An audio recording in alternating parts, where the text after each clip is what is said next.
मतिं य प्रविहाय मोक्षे स्थितिं चकार पुनरागमाय सर्वेषु जीवेषु दया दधानस्तं नेमिनाथं प्रणमामि भक्त्या तं नेमिनाथं प्रणमामि भक्त्या तं नेमिनाथं प्रणमामि भक्त्या। गुरु अर्हत गुरु सिद्ध गुरुराचार्य पाठ कहा गुरु साक्षात् परम साधु तस्मै श्री गुरुवे नमः तस्मै श्री गुरुवे नमः तस्मै श्री विराग गुरुवे नमः। यह बोले अनंतानंत सिद्ध परमेष्ठी भगवान की, यह बोली 2400 तीर्थंकर भगवान की, यह बोली देवादिदेव श्री आदिनाथ भगवान की, यह बोली देवादिदेव श्री वासुपूज्य भगवान की, यह बोली शांतिनाथ भगवान की, यह बोलिए चिंतामणि पार्श्वनाथ भगवान की, यह बोलिए वर्तमान शासन नायक महावीर भगवान की, यह बोलिए परम पूज्य आचार्य श्री विमल सागर जी महाराज की, यह बोलिए परम पूज्य आचार्य श्री सन्मति सागर जी महाराज की, यह बोलिए मम दीक्षा प्रदाता घनाचार्य गुरुवर 108 विराग सागर जी महाराज की, यह बोलिए पट्टाचार्य श्री विशुद्ध सागर जी महाराज की, यह बोलिए शमनाचार्य श्री विनिश्चय सागर जी महाराज की, 3 कम 9 करोड़ मुनिराजों की, द्वाशांगमयी जिनवानी माता की, अहिंसामयी विश्व धर्म की।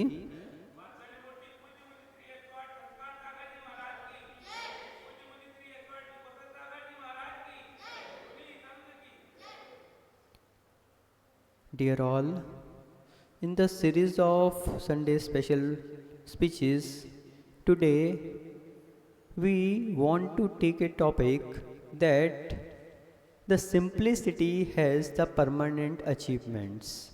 If you have simplicity in the life, then you can get the permanent achievements. Though the persons who do not possess the simplicity, they may also get the achievements, but those achievements are not permanent. They may be temporary. They can get the temporary benefit. But they cannot get the permanent achievements. But if you have the simplicity in the life, if you do not think कि आगे क्या होने वाला है, so if you have सहजता जिसे बोलते हैं ना, that is if you have in your life, then you will get the permanent achievement. You will not face any problem in the life. So that's why you should adopt the simplicity. बंधुओं, आज Sunday की जो हमारी विशेष प्रवचनों की श्रृंखला है, उसमें हम इस बात पर चर्चा करना चाहते हैं कि जीवन में सरलता होनी चाहिए, सिंप्लिसिटी। अगर सरलता है, जीवन में यदि सरलता है और हमारे विचारों में सरलता है, आचरण में सहजता है और जीवन में सात्विकता है, ये 3 चीज़ें हमें ध्यान रखनी है। जीवन अपने विचारों में क्या होनी चाहिए? सरलता होनी चाहिए, आचरण में सहजता होनी चाहिए और तीसरी बात जीवन में सात्विकता होनी चाहिए। अगर ये 3 चीज़ें हमारे जीवन में हैं तो हमें जीवन में क्या प्राप्त होता है? बहुत सारी उपलब्धियां प्राप्त होती हैं। और सबसे बड़ी बात यह है कि ये जो उपलब्धियां प्राप्त होती हैं, ये जीवन में स्थायी उपलब्धियां होती हैं। स्थायी उपलब्धियां होती हैं। उपलब्धियां तो सभी को प्राप्त हो सकती हैं, लेकिन कुछ क्षणिक उपलब्धियां होती हैं और कुछ कैसी होती हैं? स्थायी उपलब्धियां होती हैं। क्षणिक उपलब्धियों का भैया बात नहीं करेंगे, मंत्री जी ध्यान रखिए। तो क्षणिक उपलब्धियां जो हैं वो तो किसी को भी प्राप्त हो सकती हैं, लेकिन उनका इतना महत्व नहीं है। क्षणिक उपलब्धियों का इतना महत्व नहीं है, लेकिन जो अपने जीवन को सहज बना लेते हैं उनके लिए स्थायी उपलब्धियां प्राप्त होती हैं। क्यों? क्योंकि जिनका जीवन सहज होता है उन्हें कहीं किसी प्रकार की आकांक्षाएं नहीं रहती, उन्हें किसी से कोई अपेक्षाएं नहीं रहती। और जब अपेक्षाएं नहीं होती तो दुख का कारण क्या है? दुख का कारण क्या होता है? अपेक्षाएं। दुख का क्या कारण होता है? अपेक्षाएं। जब हम किन्हीं अपेक्षाओं की कारण जो है दुख को ग्रहण करते हैं, दुख का कारण सबसे बड़ा अपेक्षा है। दुख का कारण वस्तु नहीं है, वो बहुत सारे लोग दुख का कारण वस्तु को मान लेते हैं। प्राय करके सभी लोग क्या मान लेते हैं, दुख का कारण क्या है कि वस्तु है, अमुक वस्तु प्राप्त हो जाए तो हम सुखी हो जाएं, और वो प्राप्त नहीं हो रही तो हम दुखी हैं। लेकिन वास्तविकता ये नहीं है। वास्तविकता क्या है, आपको उस वस्तु की अपेक्षा है, ये दुख का कारण है। यदि आप सोचो कि मेरा काम उस वस्तु के बगैर भी चल जाएगा तो आपको दुख ही नहीं होगा, क्योंकि जीवन में कोई भी ऐसा काम नहीं है जो किसी वस्तु पर, किसी व्यक्ति पर आधारित हो। एक गरीब व्यक्ति होता है, उसके पास बहुत थोड़े साधन होते हैं, है ना, वो भी अपना गुजर बसर करता है और रात को आराम से सोता है। और एक अमीर व्यक्ति है, बहुत उसके पास साधन है, एसी है, कूलर है, उसके पास गाड़ी है, सब प्रकार के साधन है, और फिर भी उसको दुनिया भर की टेंशन रहती है, फिर भी वो खुश नहीं रह पाता कि नहीं। तो वास्तविकता में जो दुख है, वो दुख क्या है, वो हमारे मन की अपेक्षाएं हैं। यदि हम अपने मन को उस हिसाब से ढाल लें कि हाँ ये वस्तु हमारी ज़रूरत नहीं है, मिल जाए अच्छी बात है, और नहीं मिले तो भी कोई दिक्कत नहीं, तो व्यक्ति कभी दुखी नहीं हो सकता। परिस्थिति दुख का कारण नहीं हो सकती। लोग क्या कहते हैं, परिस्थिति है मेरी, अब हमारे सामने ऐसी परिस्थिति है, अब इसलिए मैं दुखी हूँ। भैया परिस्थिति जो है वो परिस्थिति है, दूसरे की स्थिति है, आपकी स्थिति नहीं है। आप यदि अपनी स्थिति को संभाले हुए हो तो परिस्थिति आपको परेशान नहीं कर सकती। परिस्थिति परेशान किसको करती है, जो परिस्थिति से परेशान होता है। और जो परिस्थिति से परेशान ना हो तो परिस्थिति कितना भी परेशान कर ले, आप दुखी नहीं हो सकते हो। तो जीवन में यदि हमारे सरलता, सहजता, सात्विकता हो तो व्यक्ति कभी परेशान नहीं हो सकता, कभी दुखी नहीं हो सकता। इसलिए हमें चाहिए कि जीवन में सरलता होनी चाहिए। सरलता यानी विचारों की सरलता। जो हमारे विचार हैं वो इतने सरल होने चाहिए कि दूसरा भी हमसे दुखी ना हो और हम भी दुखी ना हो। कई बार हम अपने आप में इतने उलझ जाते हैं और दूसरे को उसका कारण मान लेते हैं। वास्तविकता में उलझने का कारण क्या है, हम स्वयं हैं। हमने दूसरे से अपेक्षाएं रख ली कि वो हमारे लिए ऐसा करेगा। हमने वस्तु से अपेक्षाएं रख ली, व्यक्ति से अपेक्षाएं रख ली कि वो वस्तु मिलेगी तभी हम सुखी हैं। ये क्या है, ये हमारी सोच है। हमने गलत सोच बना ली, अपने विचारों में वो सरलता नहीं लेके आए। और हम अगर विचारों में सरलता ले आए कि भैया हमारी सोच ये है कि दूसरा व्यक्ति हमें दुखी नहीं बना सकता या सुखी नहीं बना सकता, और हमारा कर्म सिद्धांत भी यही कहता है। कर्म सिद्धांत क्या कहता है, कर्म सिद्धांत ये कहता है कि आप अपने दुख के अथवा सुख के स्वयं ही कारण हैं। दूसरा व्यक्ति आपके सुख या दुख का कारण नहीं हो सकता। जो हमने पहले कर्म किए हैं वही कर्म हमारे सामने आते हैं, और वही कर्म हमें सुख और दुख देते हैं। हमारे स्वयं के किए कर्म ही हमारे भाग्य के निर्माता हैं, और वही कर्म हमारे लिए सुखी अथवा दुखी बनाते हैं। दूसरा यदि हमें कोई सुख या दुख देने लग जाए तो हमारे स्वयं के किए हुए कर्म क्या हो जाएंगे, बेकार हो जाएंगे। फिर तो आप कोई भी कर्म करते रहो। अगर दूसरा आपको सुख और दुख देने लग जाए, कोई वस्तु, निर्जीव वस्तु, अगर ये मैं कहूँ ये पुस्तक मेरे को सुख और दुख देती है, तो ये वस्तु तो मेरी भाग्य की निर्माता हो गई। मेरे कर्म तो फिर उनका कोई महत्व ही नहीं रहा। फिर तो ये पुस्तक अगर है तो मैं सुखी हूँ, अगर ये पंखा है तो मैं सुखी हूँ, अगर गाड़ी है तो मैं सुखी हूँ। और मुनि महाराज गाड़ी वादी कुछ रखते हैं नहीं, तो वो तो हमेशा दुखी रहेंगे। लेकिन देखा क्या जाता है, मुनि महाराज सबसे ज़्यादा सुखी हैं। कोई अपेक्षाएं नहीं रखते, किसी से कोई अपेक्षा नहीं रखते, इसलिए हमेशा सुखी रहते हैं। तो वास्तविकता में उनके जीवन में सरलता है, विचारों में सरलता है। उनके विचारों में सरलता है कि वो दूसरी वस्तु को अथवा दूसरे व्यक्ति को अपने सुख या दुख का कारण नहीं मान रहे, इस कारण वे सुखी हैं। वे अपने स्वयं के कर्मों को, स्वयं के अपने कृत्यों को अपने सुख और दुख का कारण मानते हैं। और वास्तविकता ये हमारा कर्म सिद्धांत ही है कि जैसा आप करेंगे वैसा आप पाएंगे। एज यू बो सो यू विल रीप, जैसा बोगे वैसा काटोगे। तो जो व्यक्ति जैसा कर्म करता है वैसा ही उसका उसके लिए फल मिलता है। तो ये जब विचारों में सरलता आ जाती है तो व्यक्ति दुखी नहीं रहता, और इसी से उसके आचरण में सहजता आ जाती है। अब सहजता क्या चीज़ है तेज कुमार जी, सहजता किसे बोलते हैं? सरलता तो ये होगी विचारों की सरलता। अब जीवन में सहजता होनी चाहिए। सहजता, सहजता किसे कहते हैं? सहजता का अर्थ है कि जो हमें प्राप्त है वो पर्याप्त है। सबसे बड़ा सहजता का सिद्धांत क्या है? जो प्राप्त है वो पर्याप्त है। हाँ, जो है सो है। विष्णु सागर जी महाराज क्या कहते हैं? जो है सो है। अब उसमें कोई इफेंट बट नहीं, अरे ये नहीं है, अरे ये वैसा है, ये खराब है, कोई दिक्कत नहीं। जब विचारों में सरलता आ गई कि अली भैया, विचारों में अगर सरलता आ गई कि हमारे लिए कोई दूसरी वस्तु अथवा व्यक्ति दुख या सुख का कारण नहीं है, अब हमें किसी भी वस्तु की अपेक्षा नहीं रही, अब हमें किसी भी व्यक्ति की अपेक्षा नहीं रही, है ना? तो अपने आप से सहजता आ जाएगी। अब जब ना तो आप किसी वस्तु की अपेक्षा कर रहे हो, ना ही किसी व्यक्ति की अपेक्षा कर रहे हो, तो जो है सो है, जो प्राप्त है सो पर्याप्त है। तो ये सहजता है। जब विचारों में सरलता आएगी तो आचरण में क्या आएगी? सहजता आएगी। जैसा है जो है वो सब बढ़िया है, उसमें कहीं हमारे लिए कोई दिक्कत नहीं है, और व्यक्ति को ये सुखी बनाएगी। अन्यथा क्या होगा? अरे वो वस्तु नहीं आई, ये वस्तु नहीं आई, वो व्यक्ति नहीं आया, वो हमारी सब व्यवस्थाएं बनाता है। मुनिराज कभी भी व्यवस्थाओं के पीछे नहीं रहते, स्वयं व्यवस्थित रहते हैं। महाराज व्यवस्थाओं के पीछे नहीं रहते, स्वयं को व्यवस्थित रखते हैं। और जब व्यवस्थित स्वयं को रखते हैं तो लोगों की आस्था भी अपने आप जगती है। महाराज आस्था के भी पीछे नहीं रहते, व्यक्ति स्वयं की आस्था से महाराज का आशीर्वाद प्राप्त कर लेता है।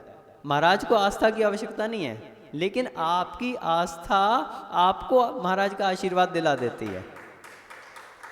महाराज तो स्वयं व्यवस्थित रहते हैं, उन्हें तो ऐसा भी नहीं चाहिए कि व्यक्ति आस्थावान होना चाहिए, उसे कोई अपेक्षा नहीं है व्यक्ति की, उन्हें तो स्वयं को व्यवस्थित रखना है। आपकी आस्था जो रहती है वो महाराज का आशीर्वाद आपके लिए दिला देती है। यानी यदि आप व्यवस्थित हैं तो आपको भी सहजता में आशीर्वाद मिल जाता है। तो वास्तविकता में जीवन में सरलता और विचारों में सरलता और जीवन में सहजता होनी चाहिए। ये जब सहजता हमारे अंदर आती है तो हमारे अंदर की अपेक्षाएं समाप्त हो जाती हैं और हमें सारी जीवन की उपलब्धियां मिलने लगती हैं। और वो उपलब्धियां कैसी होती हैं? परमानेंट उपलब्धियां, स्थायी उपलब्धियां। एक तो टेम्परेरी उपलब्धि होती है, चलो आज तो बहुत खुशी मिल गई, आज तो जन्मदिन है, महाराज ने गिफ्ट दे दिया, खुश हो गए अपन तो, महाराज ने पेन दे दिया, आज तो बहुत बढ़िया लग गया। और जिस दिन कहीं महाराज को पता ना लगे कि आपका जन्मदिन है, या महाराज के पास पेन ना हो, या महाराज कहीं व्यस्त हो और पेन ना दे पाएँ, उस दिन आप दुखी हो जाओगे। अरे महाराज ने पेन भी नहीं दिया, महाराज ने एक महाराज ने दे दिया, दूसरे ने दे दिया। अब ये क्या है? ये अपेक्षाएं हैं सारी, ये आपको सुख नहीं दे रही, ये दुख दे रही हैं। जहाँ सुख है वहाँ पे उसके पीछे क्या छुपा है? दुख है, क्योंकि वहाँ अपेक्षाएं हैं। दुख का कारण क्या है? अपेक्षाएं हैं। व्यक्ति अपेक्षा रख लेता है, इसीलिए दुखी होता है। अब चौका लगाया आपने, चौका किसके लिए लगाया? गुरुदेव के लिए, है ना? बस यही समस्या है, गुरुदेव के लिए चौका लगाते हो आप। हाँ, यही तो विचारों की सरलता नहीं है। विचारों की सरलता यदि होगी तो आप विचार ये नहीं करेंगे कि हमें गुरुदेव के लिए चौका लगाना है। हाँ, विचारों में यही आना चाहिए हमारे कि हम चौका किसके लिए लगा रहे हैं? स्वयं के लिए, गुरुदेव के लिए नहीं लगा रहे। जब आप स्वयं के लिए चौका लगाएंगे और इसी विचार से लगाएंगे कि मैं स्वयं के लिए बना रहा हूँ, शुद्ध भोजन बना रहा हूँ, तो कभी आपके लिए अपेक्षाएं नहीं रहेंगी कि हाँ महाराज को आना ही पड़ेगा, है ना? और जब ये अपेक्षाएं नहीं रहेंगी तो क्या होगा? आप सुखी रहेंगे। क्यों? आपके लिए परमानेंट स्थायी उपलब्धि मिलेगी। स्थायी उपलब्धि क्या मिलेगी?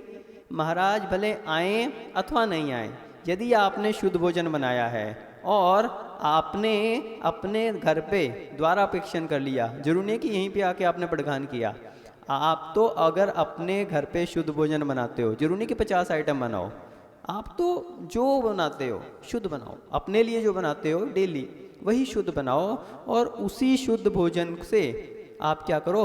अपना द्वारापेक्षण करो। क्यों कोमल चंद जी, करते हो कि नहीं करते हो? नहीं शुरू हुआ अभी। हाँ, तो वही बता रहे ना, इसीलिए परेशान है।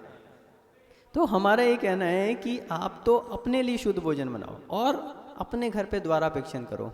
क्या मालूम महाराज कब कब कब क्या हो जाए?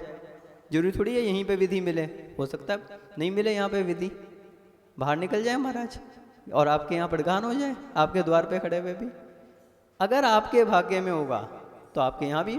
आप देखो, राम और सीता ने जंगल में चौंका लगाया, चौका क्या लगाया? अपने लिए भोजन बनाया, शुद्ध भोजन। और अपने जो आतिथ्य संविभाग जो हमारा व्रत है, श्रावक का जो एक व्रत होता है, अतिथि संविभाग। अतिथि संविभाग का क्या अर्थ होता है, कोई बता सकता है? अतिथियों के लिए जो विभाग बनाता है। यदि आपके घर में 5 व्यक्ति हैं तो आप 6 का अथवा 7 का भोजन बना लीजिए। क्यों? यदि आपने 7 लोगों के हिसाब से भोजन बनाया और हम कह रहे हैं 5 के हिसाब से भी बनाया तो भी कोई दिक्कत नहीं, आप उसको 6 अथवा 7 में विभाजित कर लीजिए। यह कहलाता है संविभाग। यदि मेरे भोजन करने से पहले कोई भी मुनि महाराज, कोई भी आरिका माता जी, कोई भी एल्लक जी, शुल्लक जी, शुल्लिका माता जी, अथवा कोई प्रतिमाधारी, अथवा कोई अव्रती सम्यक दृष्टि, कोई भी आ जाए, मैं स्वयं भोजन करने से पहले उसको भोजन करा दूं तो मेरा अतिथि संविभाग नाम का जो व्रत है श्रावक का, उसका पालन हो जाएगा। ये कहलाता है अतिथि संविभाग। जो अतिथि के लिए, वो क्या है? अतिथि हैं। क्या है? अतिथि। अतिथि का क्या अर्थ होता है? अतिथि। ना तिथि यस्य सा अतिथि, जिनकी आहार की उठने की कोई तिथि नहीं है। अब आप पूछते हो महाराज आहार के लिए उठेंगे नहीं उठेंगे, आज उपवास करेंगे या आहार करेंगे? अरे कोई तिथि नहीं है, पता ही नहीं है। आप तो जब महाराज मुद्रा लेके निकले, पड़गान करो, अपना काम करो। पहले से नहीं पूछना चाहिए महाराज आहार के लिए निकलेंगे या नहीं। क्यों? आपको क्यों पूछना पड़ता है? क्योंकि आप चौका महाराज के लिए लगा रहे हो, इसलिए पूछना पड़ता है। महाराज उठें तो हम चौका लगाएं, और नहीं तो काहे को इतनी मेहनत करनी। यही समस्या है। तो अपने को क्या करना चाहिए? अपने लिए आहार बनाना चाहिए। अपने लिए यदि हम आहार लगाएंगे, भोजन बनाएंगे, तो हमें कोई खेद नहीं रहेगा। यहाँ पे अव्यवस्थाएं हो जाती हैं। ये अव्यवस्थाएं क्यों हैं? क्योंकि आपका सिस्टम भी व्यवस्थित नहीं है, इसलिए अव्यवस्था होती है। यदि सिस्टम व्यवस्थित है, ठीक है, हम कहते हैं जितने महाराज हैं उनके लिए आपने प्रायोरिटी दे दी कि चलो आप मंदिर में आके पड़गान कर लो, ये आपका सिस्टम बना हुआ है। लेकिन अपने घर में तो कोई नहीं रोक रहा, अपने घर में पड़गान करो। आपकी किस्मत होगी महाराज आपके घर में पहुंच जाएंगे। यहाँ विधि नहीं मिली आपके घर में, वो तो निकल पड़ेंगे, क्या मालूम आपके घर में पहुंच जाए। और दूसरी बात यह कि यहाँ पड़क भी गए, वहाँ चौके में कोई गड़बड़ हुई, निकल आए महाराज, आप पड़गान के लिए खड़े हो, देखो आराम से, क्या मालूम आपका पड़गान हो जाए। और तीसरी बात क्या है, सबसे बड़ी जो महत्वपूर्ण बात है, महाराज पहुँचें अथवा ना पहुँचें, आपने अपना कर्तव्य कर लिया तो आपको जितने भी मुनि महाराज, माता जी, एल्लक, शुल्लक, शुल्लिका, जितने भी त्यागी व्रती हैं, उन सबके आहार दान का फल तो आपको मिल ही गया। चौका किस लिए लगा रहे हो आप? पुण्य के लिए लगा रहे हो या महाराज को आहार करवाने के लिए लगा रहे हो? अपने पुण्य के लिए लगा रहे हो, तो वो पुण्य तो मिल ही गया आपको। अब इसलिए कोई ये मत कहना महाराज तो उपवास करते रहते हमें वो मौका ही नहीं मिला। महाराज ने मौका नहीं छुड़वाया आपका, आपने स्वयं अपना मौका छोड़ा है। हम तो कह रहे 500 घर की समाज है, 500 चौके लगने चाहिए। क्यों? आप स्वयं अपना मौका दे सकते हो, महाराज आपको मौका देने वाले नहीं। महाराज को नहीं पता कि कहाँ पे पड़केंगे, महाराज थोड़ी कोई फिक्स करके जाएंगे कि आज इस चौके में जाना, इस चौके में जाना। महाराज तो विधि लेके निकलते हैं, क्या मालूम कहाँ पड़गान हो जाए। तो ये आपके स्वयं के ऊपर है। बहुत सारे लोग कहते हैं महाराज हमने चौका भी लगाया था, आपने मौका नहीं दिया। भैया महाराज मौका देने वाला नहीं है, आप स्वयं अपने चौके के वो हो। आपने अपना चौका लगाया, आपने अपना कर्तव्य लिया, आपने अपना मौका ले लिया। क्यों? आपको पुण्य मिल गया। गुलाबचंद जी, आप रोज पुण्य लेते हो नहीं लेते हो? या 2 ही दिन लिया था, 1 ही दिन लिया था? डेली लेना चाहिए पुण्य। कोमलचंद जी ध्यान रखना, इसलिए कभी ये अपेक्षाएं नहीं रखो कि महाराज आएंगे। दूसरी बात क्या है कि श्रावक के 7 गुण होते हैं। श्रावक के क्या होते हैं? 7 गुण। जो आहार देता है उसके क्या है? ऐसा ही नहीं कोई आहार ले लेता, उसके अंदर आहार दाता के 7 गुण बताए हैं। आदि पुराण में पर्व 20 में 82 नंबर श्लोक में आचार्य श्री क्या कह रहे हैं? श्रद्धा शक्तिश्च भक्तिश्च विज्ञानम चापि लभ्यता क्षमा त्यागश्च सप्तेते प्रोक्ता दान पतेर्गुणा। क्या कहा? श्रद्धा शक्तिश्च भक्तिश्च विज्ञानम चापि लभ्यता क्षमा त्यागश्च सप्तेते प्रोक्ता दान पते गुणा। दान पते गुणा, दानपति का, दान देने वाला। कौन सा दान देने वाला? आहार दान देने वाला। आहार दान देने वाले के सप्तेते प्रोक्ता 7 गुण गए हैं। प्रोक्ता यानी कि कहे गए हैं। तो क्या है? श्रद्धा, भक्ति, विवेक, विज्ञान, अलुब्धता, क्षमा और त्याग। तो ये 7 गुण जो हैं आचार्य श्री ने आदि पुराण में श्लोक अध्याय 20 श्लोक नंबर 82 में ये गुण कहे हैं। अब इनके विषय में आचार्य श्री विराग सागर जी महाराज ने रत्नत्रय वर्धनी टीका जो रेयनसार ग्रंथ पे लिखी है उसमें इनका खुलासा किया कि ये गुण क्या हैं, इनका क्या अर्थ है। तो वही यहाँ पे बतला रहे हैं आचार्य श्री विराग सागर जी महाराज इसका खुलासा करते हुए गाथा 26 में पृष्ठ नंबर 281 पे क्या बतला रहे हैं। श्रद्धा, तो श्रद्धा आस्तिक्य बुद्धि को कहते हैं। श्रद्धा किसे कहते हैं? आस्तिक्य बुद्धि, आस्तिकता, जो देव शास्त्र गुरु को माने, उनकी पूजा अर्चना आदि करे, तो उसको क्या कहते हैं? उसकी श्रद्धा। आप मंदिर आते हैं, भगवान की पूजन करते हैं, अर्चन करते हैं, क्यों करते हैं? श्रद्धा है तो ही तो करते हैं। यदि आप भगवान को पाषाण समझ लें, क्या आप आ सकते हैं मंदिर? महाराज के प्रवचन होते हैं, आप क्यों रोज रोज उठ के आते हो? श्रद्धा है तभी तो आते हैं, अन्यथा क्यों? तो जो आस्तिक्य गुण है, आस्तिक्य गुण यानी आस्तिकता, जो उनको मानता है, जो ईश्वर को माने, जो देव शास्त्र गुरु को माने, वो उसका वो गुण क्या है? उसकी श्रद्धा है। तो आस्तिक्य गुण। और फिर क्या कहा? शक्ति। श्रद्धा के बाद क्या कहा? शक्ति। तो दान देने में आलस्य नहीं करना, ये क्या है? शक्ति। ऐसा नहीं है कि चलो अब हमारा नंबर जिस दिन लगेगा उसी दिन चौंका लगाएंगे अपन, तो ये क्या हो गया? बाकी दिन क्या हो गया? आलस्य। बाकी दिन क्या हो गया? अब कौन रोज रोज पानी लेने जाए, कौन छोले का भोजन बनाए, ये क्या हो गया? आलस्य। शक्ति गुण कहा यहाँ पे। शक्ति का है कि आपकी शक्ति है, आप प्रतिदिन शुद्ध भोजन बनाओ, अपने लिए बनाओ, महाराज के लिए नहीं बनाओ। क्यों? दान का अर्थ है कि स्वस्याति सर्गो दानम, जो अपने और दूसरे के अनुग्रह के लिए, उपकार के लिए अपनी वस्तु का जो दान दिया जाता है वो क्या है? दान है। आपने अपने लिए बनाया है और उसमें से आप दे रहे हो तो वह दान है। और आप किसी दूसरे के चौके में पहुंच गए, मन शुद्धि वचन शुद्धि काया शुद्धि, वो दान कहलाएगा क्या? दूसरे की वस्तु ली और चला दी, तो वो दान नहीं है। अपने लिए जो आपने बनाया, स्वयं के भोजन करने के निमित्त से जो बनाया, उसमें से जो आप दे रहे हो वो क्या है? वो दान है।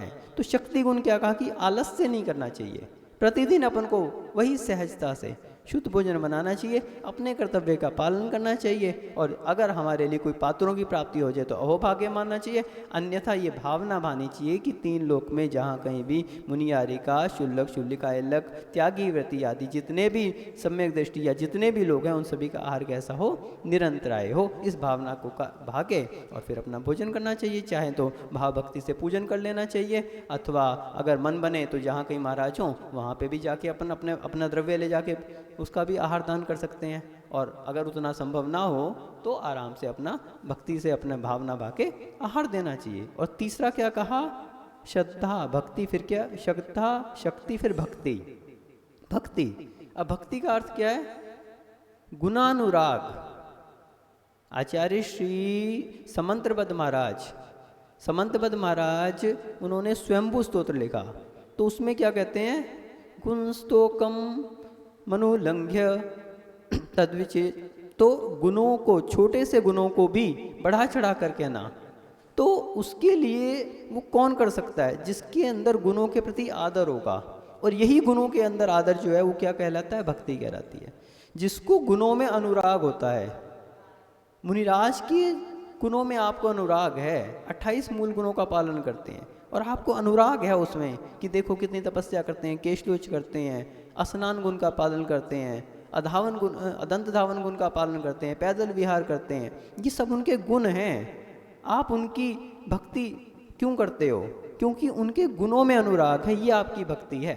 भक्ति क्यों है? क्योंकि उनके अंदर गुण हैं, और गुण जहाँ पे होते हैं वहाँ पे भक्ति नियम से होती है।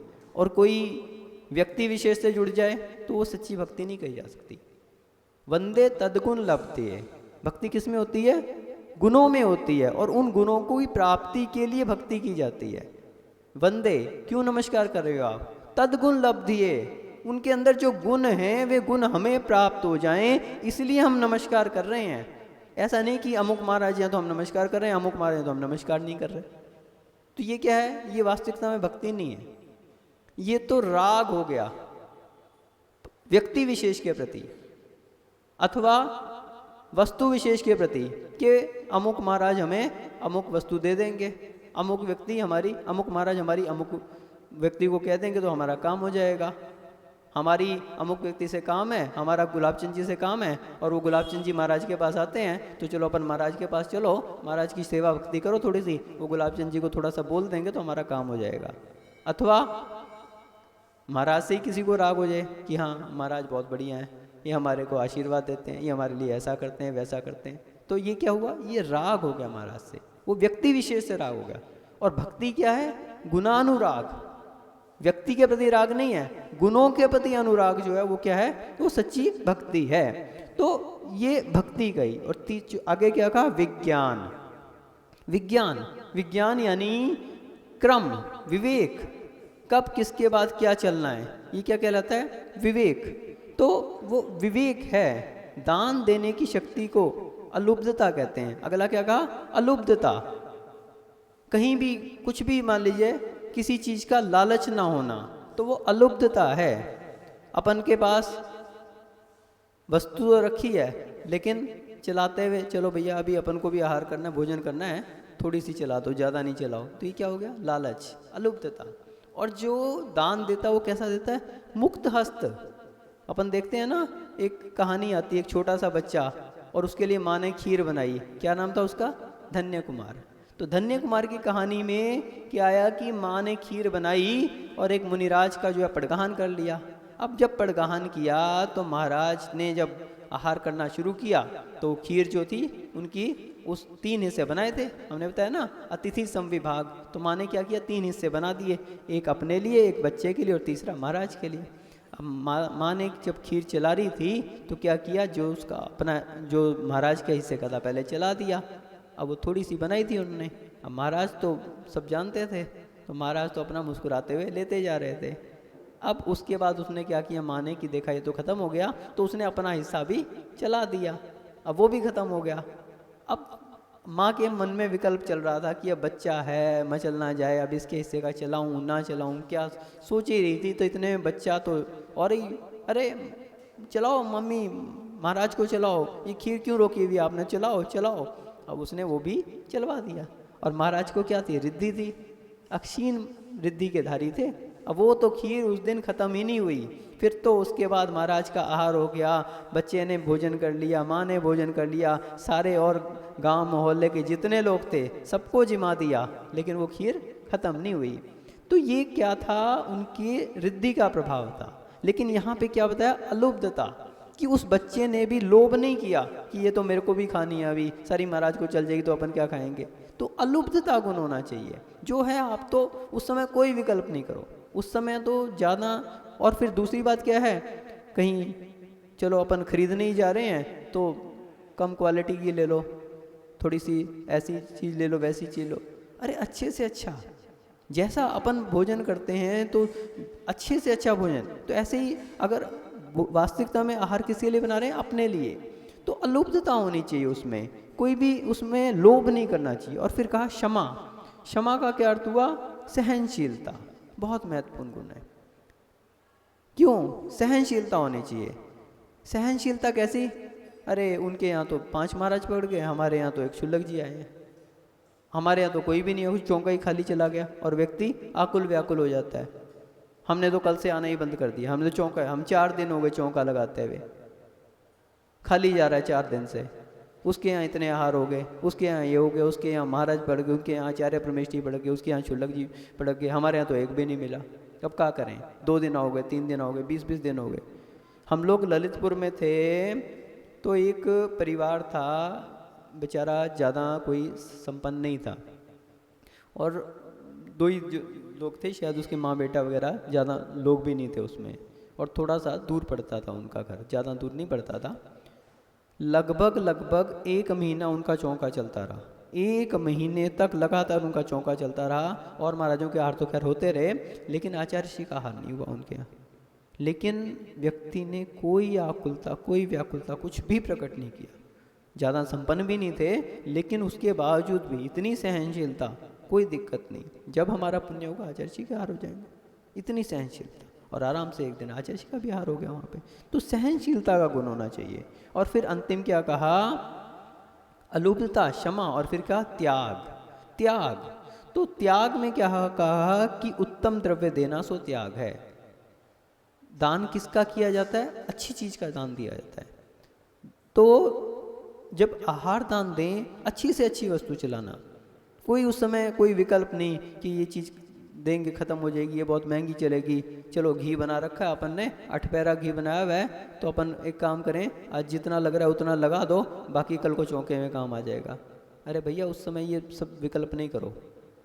8 पैरा घी है या ये कैसा है, कल का कल सोचेंगे अपन, क्या मालूम कल को अपन को पड़गान मिले नहीं मिले। आप तो जो है अब उसमें कोई सोचा विचारी नहीं करो, आज तो चलो तेल का चला दो, कल ये जो है चलो एक काम करें, आज महाराज का आहार होगा घी का, अब त्यागी वृत्ति हैं इनको तो तेल का चला दो, घी तो कल महाराज के चौके में काम आ जाए। बहुत सारे गुना पे आग लगाते हैं। उत्तम वस्तु का त्याग, उत्तम वस्तु द्रव्य, अब उसमें ये मत सोचो कि भैया ये घी कल काम आ जाएगा, वो भी त्यागी वृत्ति है, वो भी प्रतिमाधारी है, वो भी सम्यक दृष्टि है, वो भी कुछ है, आपसे ऊपर है, इसलिए आप आहार दान दे रहे हो। और वो कुछ भी हो, आपकी यदि भक्ति है, आपके यदि विचार हैं, जैन धर्म किस पे आधारित है, आपके विचारों पे। यदि आपके मन में विचार आ गया कि कल को महाराज के लिए चलाएंगे घी, तो आज तो त्यागी वृत्ति के लिए चलो तेल का चला दें, तो आपने तो वहाँ पे जो है अपने पुण्य को क्षीण कर लिया। क्योंकि पुण्य किस पे आधारित है, आपके विचारों पे आधारित है, क्या विचारधारा से आप दान दे रहे हो। तो इसलिए अपन को कोई संकल्प विकल्प नहीं। तो ये 7 गुण यहाँ पे बताए, श्रद्धा, शक्ति, भक्ति, विज्ञान, अलुप्तता, क्षमा और त्याग। ये 7 गुणों से सहित क्या होता है, दाता होता है। क्या कहा, प्रोक्ता सप्ते ते प्रोक्ता दान पते गुना, दानपति का, दान देने वाले के सप्तते प्रोक्ता, ये 7 गुण कहे हैं, ये 7 गुण कहे गए हैं। ये 7 गुण जिसमें होते हैं वही वास्तविकता में दान दे सकता है और दान देने का अधिकारी है, वही दानपति है, वही दान दे सकता है। बाकी तो सब देखा हुआ है, बाकी तो आप कितना भी कर लो, यदि ये 7 गुण नहीं है आपके अंदर, यदि आपके अंदर विवेक नहीं है, किसके बाद क्या चलाना है, पता लगा जूस ले रहे हैं और महाराज अब दूध लेके खड़े, उसके बाद विवेक ही नहीं है, विज्ञान ही नहीं है आपके अंदर, अलुब्धता है, चलो ये बचा के रख लो, सही फल नहीं मिल सकता। सहनशीलता नहीं है। हमारे यहाँ महाराज नहीं आए, हमने कल से चौका लगाना बंद कर दिया, हमने मंदिर आना बंद कर दिया। एक व्यक्ति, एक सज्जन के यहाँ 2 दिन चौका लगा और 2 दिन उनके यहाँ पड़गान नहीं हो पाया, नहीं हो पाया तो नहीं हो पाया, तीसरे दिन से मंदिर ही आना बंद कर दिया, 8-10 दिन तक मंदिर ही नहीं आया। फिर उसके बाद महाराजों ने समझाया, भैया अब अगर आपकी पुण्य कर्म इतना नहीं था कि आपके यहाँ पड़गान नहीं हो पाया, तो उस पुण्य को बढ़ाना चाहिए और कम करना चाहिए, उस पुण्य को तो बढ़ाना चाहिए। आप तो और ज़्यादा धर्म में भगवान से प्रार्थना करो कि हमारा भी इतना भाग्य जगे, और आप तो उसमें धर्म कार्यों में लगना चाहिए, और आपने मंदिर आना बंद कर दिया, क्या होगा। पुण्य के लिए आपने चौका लगाया, पुण्य के लिए आपने दान के भाव बनाए, और अर्चन किस चीज़ का कर लिया, पाप का अर्चन कर लिया। तो विवेक होना चाहिए अपने अंदर।